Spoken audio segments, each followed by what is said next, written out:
오늘 출애굽 33장 모세의 기도와 하나님의 응답을 보면 모세가 주의 영광을 내게 보이소서라고 했을 때 이 19절 여호와께서 이르시되 내가 내 모든 선한 것을 모세 내 앞으로 지나가게 하고 여호와의 이름을 모세 너 앞에 선포하리라 라고 말씀하십니다. 이게 무엇을 의미할까요? 하나님이 말씀하십니다. 내 모든 선한 것. 내 모든 선한 것이 뭐겠습니까? 여기서 선하다는 것을 이 원어로 히브리어로 보면 토브입니다. 좋은 것. 그러니까 창세기 1장에 하나님께서 창조하실 때 창조하신 것이 나타났을 때 하나님이 하신 첫 마디입니다. 토브. 여호와께서 보시기에 좋았더라. 좋았더라입니다. 그러니까 하나님이 행하신 모든 하나님이 보시기에 좋은 것들을 내가 네 앞으로 지나가게 하리라. 그리고 여호와의 이름을 네 앞에 선포하리라. 여호와의 이름이 무엇이죠? 아브라함이 침체에 빠졌을 때 아들도 없고 그랬을 때 하나님이 오셔서 하나님의 이름을 선포하시죠.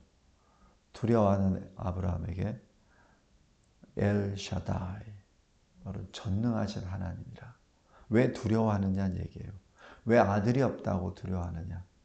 그러니까 그러한 말씀으로 했을 때 이 여호와의 이름을 너희 앞에 선포하리라는 얘기는 하나님의 영광의 이름을 네가 들으리라 라는 그 말씀이죠. 지금 이 하나님이 왜 이런 응답을 하시겠습니까? 모세가 기도했기 때문에. 근데 모세가 왜 이런 기도를 했겠습니까? 모세가 자발적으로 아니에요. 성령의 감동으로 모세가 이런 기도를 한 것이죠. 우리 시편 22편 보세요.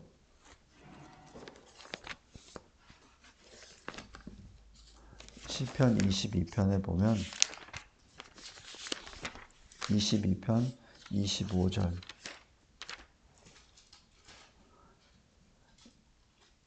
나의 찬송은 어디로부터 온 것이죠? 주께로부터 온 것입니다. 그러니까 나의 노래는 주께로부터 온 것이죠. 나의 기도는 실은 주께로부터 온 것입니다. 그래서 로마서 8장 한번 보세요. 로마서 8장 26절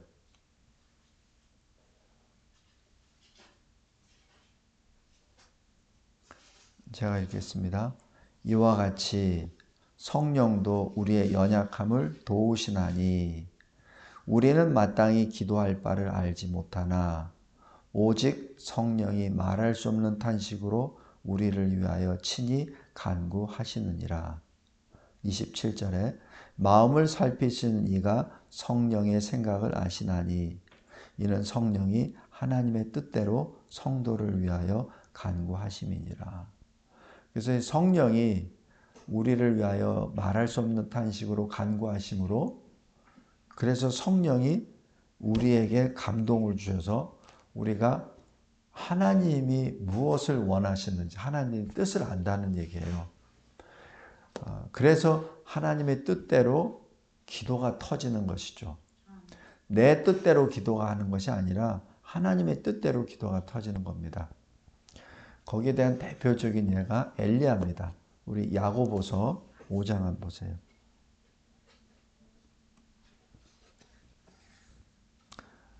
야고보서 5장 17절 보면 엘리야는 우리와 성정이 같은 사람이로되 그가 비 오지 않기를 간절히 기도한즉 3년 6개월 동안 땅에 비가 오지 아니하고 또 다시 기도하니 하늘이 비를 주고 땅이 열매를 맺었느니라. 이것을 엘리야 중심으로 해석하게 되면은 야 진짜 엘리야는 기도의 사람이네 이렇게 볼 수 있습니다.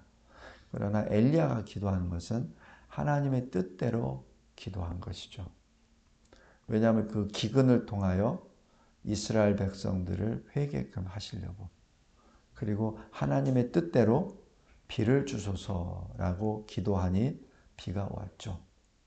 성도 여러분, 우리가 하나님의 사람이 성도가 하나님 앞에 간절히 기도할 때 그 역사하는 이유가 그 사람이 뭐가 특별한 것이 아니라 그 사람 안에 내주하시는 성령께서 그 사람을 위하여 말할 수 없는 탄식으로 간구하심으로 그 사람이, 그 성도가, 그 하나님의 종이 하나님의 뜻이 무엇인지를 깨닫는 거죠. 그러니까 그 깨달은 대로 하나님께로 기도하니까 하나님이 응답해 주시죠. 왜냐하면 하나님의 뜻이니까. 그죠? 엘리야가 특별히 기도를 잘해서 하나님이 그래 해가지고 엘리야를 응답을 해 주시는 것이 아니라 엘리야 안에 내주하시는 성령의 간구하심으로 하나님의 뜻을 엘리야가 받고 그 하나님의 뜻대로 기도하는 것이죠. 그래서 야고보서 5장 16절 잘 보세요.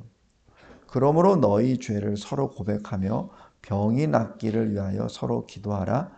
의인의 간구는 역사하는 힘이 큼이니라. 왜 의인의 간구가 역사하는 힘이 큽니까? 그러면서 예를 엘리야를 들잖아요. 왜 의인의 간구 기도가 역사합니까? 왜냐하면 의인의 간구는 하나님의 뜻대로 하는 간구이기 때문에 그렇습니다.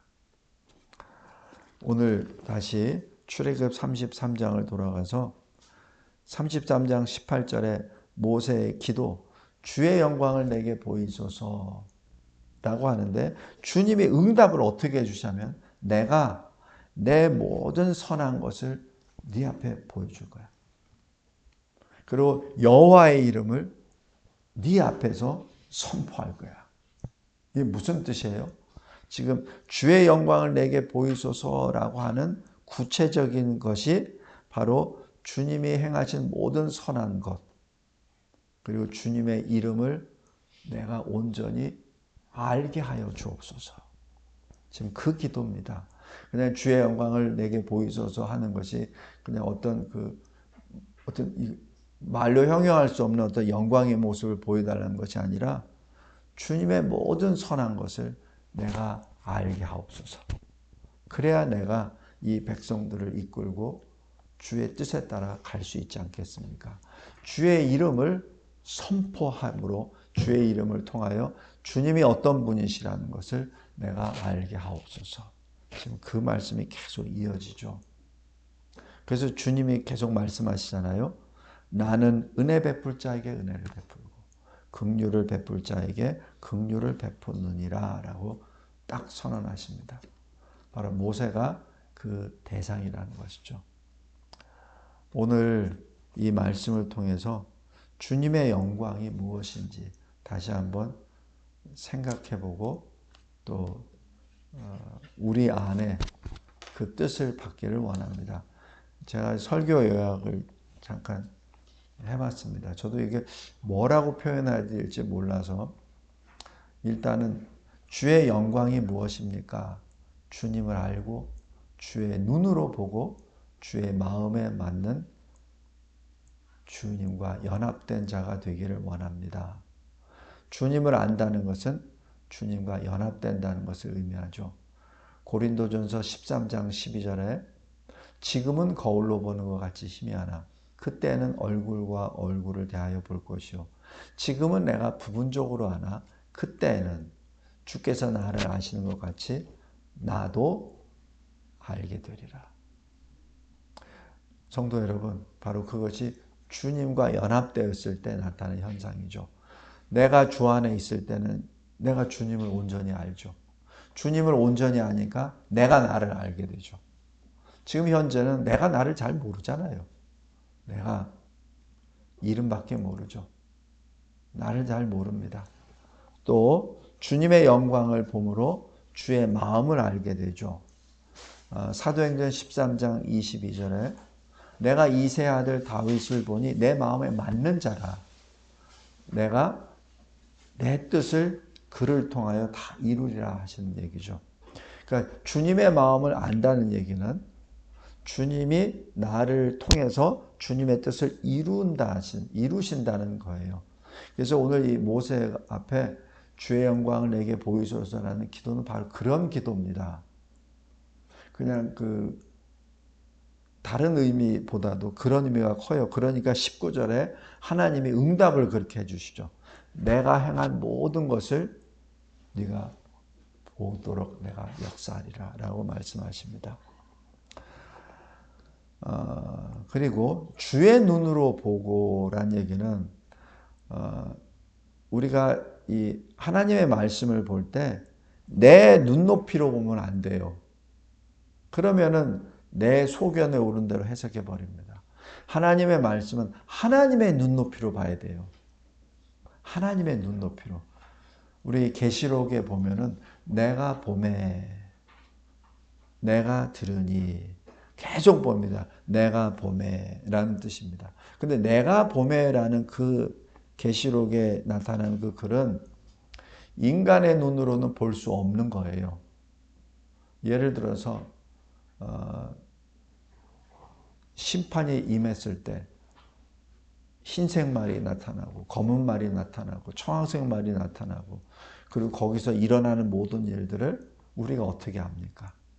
우리는 그 말들이 나타나는 것도 모르고 우리는 거기서 전쟁이 나고 싸움이 나고 그리고 죽음이 덮고 하는 그것만 보지 그것이 왜 일어나는지는 못 보죠. 그러나 계시록에서 그걸 다 보여주시잖아요. 왜냐하니까 너희들이 앞으로 세상에 무슨 일이 벌어지면 너희들 눈으로만 그것을 보지 말고 하나님의 눈으로 보란 얘기예요. 그래서 이 일이 왜 일어나는지 그 시작과 끝이 무엇인지를 깨달아 알란 얘기죠. 성경 전체가 그렇습니다. 예수 그리스도께서 죽은 자를 살리신 것을 보고 아하 이걸로 끝나지 말란 얘기예요. 왜 살리셨는지 그 살리신 주님이 어떤 분이신지 그리고 너희들에게 무엇을 요구하시는 것인지 그거를 알란 얘기죠. 그러려면 하나님 입장에서 주님 입장에서 그 사건을 봐야 됩니다.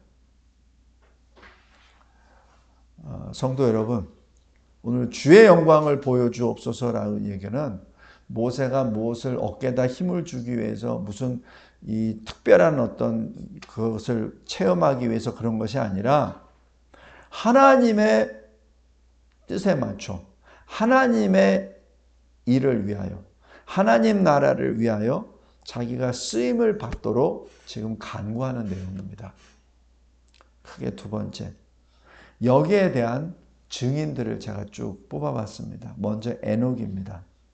유다서 14절에 아담의 7대손 에녹이 이 사람들에 대하여 예언하여 이르되 보라 주께서 그 수만의 거룩한 자와 함께 임하셨나니 바로 이 심판의 역사를 아담의 7대손 에녹이 선포하죠. 그리고 365세 죽음을 보지 아니하고 하나님으로부터 들림을 받고 들어가죠. 이것이 어떻게 합니까? 에녹이 그것을 보았죠. 에녹이 그것을 보았기 때문에 그래서 이것이 나중에 노아 홍수 심판이라고도 해석되고 나중에 계시록 19장에 하나님의 말씀이 흰 옷을 입고 많은 관을 쓰고 백마를 타고 하늘의 군대를 이끌고 오시는 그 모습과도 됩니다. 노아 홍수 심판 때는 사람들은 그냥 홍수만 봐요. 그러나 지금 이 에녹의 눈에는 홍수가 아니라 주께서 수많은 거룩한 자를 이끄시고 함께 임하시는 장면이죠. 그것이 하나님의 눈으로 보느냐 아니면은 이 땅에서 일어나는 현상에 따라 쫓아다니는 사람의 눈이냐가 여기서 구별이 되죠. 다음에 두 번째 노아입니다. 이 노아가 홍수 심판을 하기 전에 방주를 짓는데 그냥 방주만 지은 게 아니에요. 여기 베드로후서 2장 5절에 오직 의를 전파하는 노아 이렇게 기록합니다. 의를 어떻게 전파하겠습니까? 하나님은 노아에게 방주를 지으라고 하셨고 그리고 이 심판의 이유와 그 끝을 설명해 주셨습니다. 그러나 노아는 그것을 다 보았죠. 주님의 영광을 본 거예요. 그 말씀을 그대로 전파한 것이죠. 다음에 오늘 모세 출애굽 33장에 주의 영광을 내게 보이소서라고 했을 때 하나님이 말씀하시죠. 내가 내 모든 선한 것을 네 앞으로 지나가게 하고 여호와의 이름을 네 앞에서 선포하리라. 이 말씀이 무엇입니까? 하나님이 행하신 모든 선한 것이 뭐예요? 모든 하나님이 기뻐하시는 거 뭐였습니까? 첫 번째 창조 역사죠. 성도 여러분, 모세가 어떻게 창조 역사 중에 창세기 1장 2절에 수면 위에 하나님의 영이 운행하신다는 것을 어떻게 알았습니까? 아담도 모르는데, 아담도 그때는 없었고 어떻게 모세는 기록할 수 있었습니까? 바로 여기 19절입니다. 하나님이 행하신 모든 선한 것, 그것을 보고 기록하게 된 것이죠. 노아 홍수 심판 때 창문 위에 이 궁창에 창문이 열리고 깊은 땅 밑에 샘이 터졌다라고 표현한 것. 그거 어떻게 합니까? 노아가. 그리고 그것을 모세가 어떻게 알았냐고요. 노아는 방주 안에 있었기 때문에 직접 그 홍수 심판의 대상이 되었지만, 그러나 구원을 받았지만 방주 안에서 그걸 어떻게 보냐고요. 근데 그걸 어떻게 알았냐고요. 바로 모세가 하나님이 행하신 모든 것, 하나님이 기뻐하시는 것을 여기서 보았기 때문에 그렇습니다. 또 엘리야입니다. 네 번째, 열왕기상 18장에 엘리야가 주께서 하나님이시고 내가 주의 종이요. 그리고 내가 주의 말씀대로 이 모든 일을 행한다는 것. 이 모든 일은 이스라엘 백성들이 회개하게끔 하는 그것임을 알게 하옵소서라고 하죠. 바로 이 엘리야가 이 기도를 할 때 이미 주님으로부터 받은 거예요. 그래서 엘리야가 그렇게 기도하는 겁니다. 아까 제가 서두에도 말씀드렸듯이 엘리야 안에 내주하시는 성령의 그 감동으로 엘리야가 하나님의 뜻대로 기도하는 것이죠. 그리고 다섯 번째, 변화산 사건입니다. 변화산 사건에서도 마찬가지 주님이 기도하시면서 영광의 모습으로 변화되시죠. 그리고 이때 제자들이 봅니다. 베드로와 야고보와 요한이 보죠. 두 사람이 예수와 함께 말했다라고 기록합니다. 근데 그 두 사람이 모세와 엘리야라고 했죠. 그리고 영광 중에 나타나서 장차 예수께서 예루살렘에서 별세하실 것을 말할세라고 들었습니다. 이 영광의 모습을 통하여 예수의 십자가 대속의 역사가 기록이 되고, 그리고 두 사람 엘리야와 모세가 마지막 종말의 심판 때 하나님의 두 증인으로 역사하신다는 것을 여기서 듣게 되는 것이죠. 주님이 주시는 이 모든 말씀을 우리가 어떻게 합니까? 주님의 영광을 통해서 알게 되죠. 그 다음에 바울도 보세요. 저 문 좀 닫아주세요. 바울이 고린도후서 12장에 보면은 3층까지 올라가요. 그런데 거기서 무엇을 받는지는 기록함이 없습니다. 하나님께서 그것을 기록하지 말라고 하셨겠죠. 그래서 뭐라고 고린도후서 12장 4절에 기록하냐면 사람이 가히 이르지 못할 말. 이것은 하나님께서 계시하신 그 말씀을 전하지 말라라는 그 표현이기도 합니다. 그래서 사도 요한은 계시록을 통하여 기록을 하죠. 주님이 기록하라고 했으니까, 전하라고 했으니까. 그러나 바울 사도는 기록하지 말라라고 해서 기록 안 한 것이죠.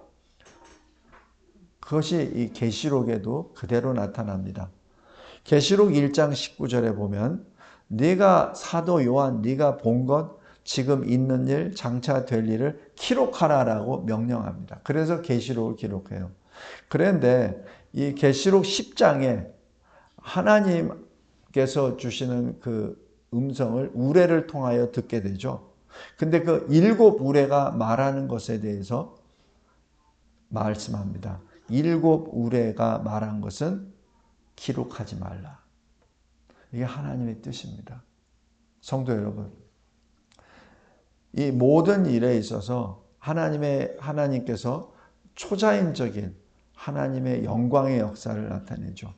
그래서 그 하나님의 종들이 그것을 통하여 하나님이 행하신 모든 선한 것들, 하나님이 기뻐하시는 일들, 역사를 보게 되고 또 하나님의 이름, 여호와의 이름을 선포함으로 하나님의 그 공의와 또 사랑의 역사 그리고 하나님의 뜻을 알게 되고 하나님의 권능 앞에 엎드리게 되죠. 이것이 주의 영광입니다. 주님의 영광을 통해서 우리가 하나님이 어떤 분이시라는 것, 하나님이 무슨 일을 행하셨다는 것을 보게 되죠. 말씀을 맺겠습니다. 우리는 현재 이 시대를 살면서 어떤 사명을 받은 겁니까? 그것이 계시록 10장과 11장에 나와 있는 두 증인의 사명입니다. 오늘 새벽 예배 때 나눈 말씀이에요. 계시록 10장에 너는 가서 두루마기를 가지라. 그리고 천사가 먹어라. 먹었습니다. 입에서는 꿀같이 달았으나 배에서는 쓰게 되었습니다. 하나님의 말씀을 받을 때는 좋았어요. 근데 그 말씀을 내 삶 속에 적용할 때는 괴롭습니다. 우리 하나님의 말씀을 받을 때는 항상 고개 끄덕끄덕하고 그래야지 하죠. 근데 그 말씀을 내 삶 속에 적용을 시킬 때 그때는 사실 고통이 따르죠. 그리고 또 이 배에서 쓰리다는 얘기는 그 하나님의 말씀을 통하여 나의 죄가 드러나죠. 이 백성들의, 이 민족의, 교회의 이 죄악이 드러나죠. 그러니까 쓰리죠. 그런데 여기서 두 증인의 첫 번째 사명은 말씀을 먹어야 됩니다. 그래서 에스겔 3장에 있던 것처럼 내 배에 넣고 내 창자에 채우라라는 그 말씀입니다. 하나님의 말씀을 그냥 받는 것이 아니라 하나님의 말씀이 내 배로 들어와서 소화가 돼서 내 창자에 흡수가 돼야 된다는 얘기죠. 그래서 그 말씀으로 내가 호흡하고 말하고 행동해야 된다는 사실입니다. 그래서 말씀을 받는다는 것은 그냥 단순히 말씀을 여기서 받는 차원이 아니에요. 그 말씀이 내가 되고 내가 말씀이 된다는 사실이죠. 그런데 두 번째 이 두 증인의 사명은 계시록 10장 11절에 다시 예언하여 하리라 라고 말씀합니다. 누구에게 하신 말씀이에요? 사도 요한에게. 사도 요한은 예수님이 승천하신 이후에 지금 90세가 넘도록 이 일을 한 거예요. 근 60년 이상 주님의 말씀을, 복음을 전했던 사람입니다. 그런데 다시 예언하여 하리라. 여러 가지 의미가 내포되어 있습니다. 다시 하라는, again이라는 의미도 있지만 그 다시라는 의미는 내가 지금까지 전한 복음이 아직 온전하지가 않아 라는 의미도 들어갑니다. 왜냐하면 계시록을 기록한 사도 요한과 계시록을 기록하기 전에 사도 요한은 전혀 다를 겁니다. 똑같은 그리스도 복음을 전했다 하더라도 계시록을 쓰기 전에 사도 요한과 계시록을 다 기록한 다음에 설교하는 이 전도하는 사도 요한의 모습은 전혀 다른 모습입니다. 그래서 다시 예언하리라 라고 말씀하시죠. 그래서 두 증인을 계시록 11장에 이렇게 말씀합니다. 두 감람나무와 두 촛대니라. 감람나무에서 뭐가 나오죠? 기름이 나오죠. 두 촛대에서는 그 기름을 통하여 불이 나오죠. 그러니까 두 감람나무와 그 두 촛대는 실은 한 몸이죠. 기름 없으면 불이 안 켜지잖아요. 바로 그러한 존재로 두 증인을 되란 얘기죠. 다시 얘기해서 성령의 내주하심으로 내가 성령의 권능을 받아 하나님의 뜻을 깨달아 알고 주님이 주신 말씀에 따라 내가 세상의 빛을 발하라는 얘기죠. 그것이 촛대 아니죠. 촛대 아니겠습니까? 그런데 두 증인에게는 기간이 있어요. 1260일. 한때, 두때, 반때, 3년 반. 딱 정해진 그때입니다. 여기 두 증인의 계시록 11장 6절을 보면 권능을 가지고 하늘을 닫아 그 예언한 놀 동안 비가 오지 못하게 하고 권능을 가지고 물을 피로 변하게 하고 이런 말이 나옵니다. 이것은 누가 행했던 표적입니까? 엘리야와 모세입니다. 성도 여러분, 두 증인의 사명, 어떤 특정인이 될 수 있죠. 그러나 우리도 또한 이 말씀을 받았기에 이 두 증인이 받은 사명을 우리도 또한 감당해야 될 주님의 백성이요 주님의 그릇입니다. 성도 여러분, 오늘 여기 출애굽 33장 모세가 여호와 하나님께 주의 영광을 내게 보이소서라고 얘기하는 것은 어떤 특별한 어떤 이벤트를 위한 것이 아닙니다. 내가 주의 영광을 보므로 주님이 행하신 모든 선한 일, 하나님이 기뻐하시는 모든 일들을 내가 보기를 원합니다. 그리고 주님의 이름이 선포되기를 원합니다. 그래서 내가 하나님이 어떤 분이시고 하나님이 무엇을 행하셨는지를 내가 보게 하옵소서. 여기에는 창조, 심판, 구원 모든 것이 나타나죠. 그래서 이 성령 강림 사도행전 2장에 성령의 강림으로 인하여 성령의 충만한 120명의 예수의 제자들이 무엇을 말했습니까? 바로 그 포인트입니다. 하나님의 큰 일. 하나님의 큰 일. 바로 그것이 출애굽 33장 19절에 있는 내 모든 선한 것을 너 앞에 나타내리라 하시는 그 말씀과 바로 연계가 됩니다. 어떻게? 성령의 강림으로.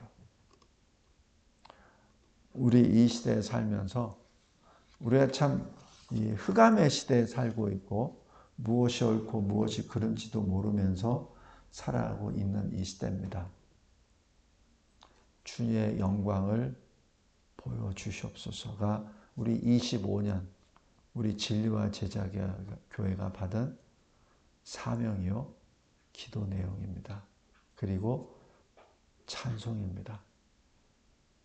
우리 주의 영광을 통하여 하나님이 어떤 분이신지 하나님이 어떤 선한 일을 하셨는지를 말씀을 통하여 깨달아 알고 그 깨달음대로 주님의 뜻대로 주님의 마음에 합한 기도하는 저와 여러분이 그리하여 의인에게는 간구하는 역사가 크다라는 야고보 5장의 그 말씀처럼 엘리야와 같은 기도의 사람 이 마지막 때 두 증인의 길을 걸어가는 저와 여러분이 되시기를 주 예수 그리스도의 이름으로 기도합니다. 감사하고 감사합니다. 하나님이 주신 이 말씀이 나의 새 노래가 되게 해주심에 감사하고 주의 뜻대로 기도함으로 하나님의 영광을 보고 하나님과 하나님의 행하신 모든 것들을 영의 눈으로 받고 내 마음으로 품고 주의 길을 찬송하며 나아가는 우리 모두가 되게 하옵소서. 예수 그리스도의 이름으로 기도드리옵나이다. 아멘.